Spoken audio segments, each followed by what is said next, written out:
Selamat Hari Sabat. Tajuk berita Mision 4 Desember 2021. Misionaris SOS. Cerita ini dari Korea Selatan, Jang So-hee, 19 tahun. Sebagai seorang remaja, saya bermimpi menjadi misionaris. Tetapi bagaimana caranya? Ayah saya meninggal ketika saya masih muda, dan ibu saya adalah satu-satunya orang Kristen yang saya kenal. Kerabat kami yang lain adalah dukun dan pemuja nenek moyang kami di tanah air saya di Korea Selatan.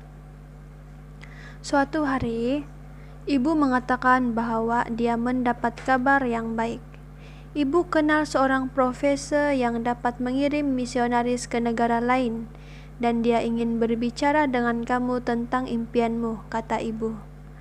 Saya sangat senang dan saya pun membuat janji pertemuan dengan profesor itu. Saat sedang ke tempat di mana kami berjanji untuk bertemu, saya melewati sekelompok remaja yang memakai kaos oblong dengan tulisan SOS di atasnya. Mereka mengundang saya ke pertemuan penginjilan untuk siswa-siswa di gereja Masihi Advent hari ke-7. Saya suka gereja dan saya dengan senang hati menemani mereka pergi ke gereja mereka yang indah yang terbuat dari kayu. Ketika pendeta mengetahui bahwa saya adalah seorang Kristen, dia bertanya apa yang saya ketahui tentang hari Sabat. Saya bilang bahwa saya beribadah pada hari Minggu. Akhirnya pendeta menjelaskan Sabat hari ke-7 kepada saya. Saat dia berbicara, hati saya mulai bersemangat. Saat itu, telepon saya berdering. Profesor ingin menemui saya dan dia sedang menunggu saya. Itu sangatlah aneh. Saya sangat ingin berbicara dengan profesor. Tetapi kata-kata penjelasan dari pendeta ini lebih menyentuh hati saya. Saya pun menunda janji saya dengan profesor ke hari berikutnya. Malam itu saya belajar tentang Sabat, kedatangan Yesus kedua kali, penghakiman, keselamatan dari Tuhan, dan pertentangan besar. Hati saya meluap dengan sukacita. Keesokan harinya, saya kembali ke gereja kayu yang cantik itu untuk belajar lebih banyak tentang Alkitab. Sementara saya di sana, profesor menelepon dan saya berkata bahwa saya sedang sibuk belajar Alkitab di gereja Masihi Advent hari ke-7. Dia dengan marah mengatakan bahwa orang Kristen sejati tidak mengikuti doktrin yang sama seperti orang Advent dan menjelaskan doktrinnya kepada saya. Pendeta yang duduk di dekat saya tidak bisa untuk tidak mendengar percakapan itu. Dia mengatakan doktrin profesor terdengar seperti yang diajarkan oleh kelompok cabang Kristen yang berpendapat bahwa pemimpinnya adalah Roh Kudus itu sendiri. Kami melakukan pengecekan dan ternyata profesor itu termasuk dalam kelompok cabang itu. Ibu saya juga termasuk dalam kelompok itu. Saya sedih dan kesal karena ibu saya mencoba menipu saya untuk bergabung dengan kelompok itu. Saya memintanya untuk belajar Alkitab dengan pendeta Advent, tetapi dia dengan marah menolak. Saya tidak yakin apa yang harus saya lakukan selanjutnya.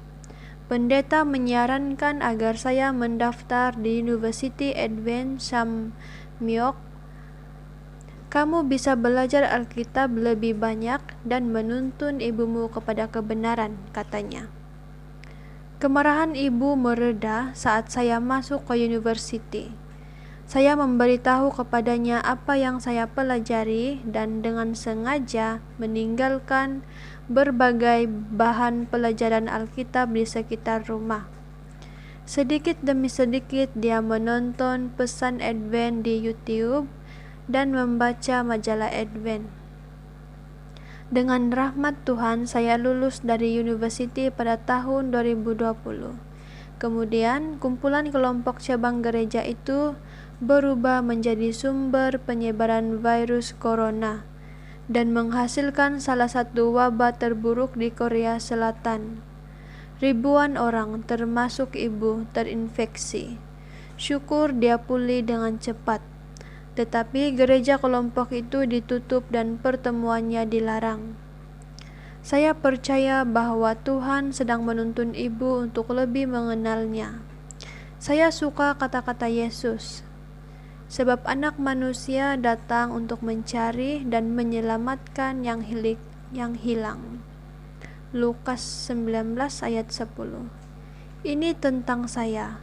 Melihat ke belakang, saya dapat melihat bahwa melalui pemeliharaannya, saya bertemu misionaris SOS itu dan menyadari kebenaran tentang ibu. SOS adalah singkatan dari Salvation Only Jesus Service, pelayanan keselamatan hanya melalui Yesus. Saya berencana untuk menjadi misionaris SOS bagi ibu saya dan dunia. Rencana ini adalah jawaban dari mimpi saya. Sohee adalah di antara banyak umat Masihi Advent hari ke-7 dari Korea Selatan yang memiliki hati untuk misi. Jadi, triwulan ini, anggota gereja dari seluruh dunia memiliki kesempatan untuk memiliki hati untuk misi di Korea Selatan. Bagian dari persembahan Sabat ke-13 akan membantu mendirikan pusat-pusat misi di 2 kota. Terima kasih.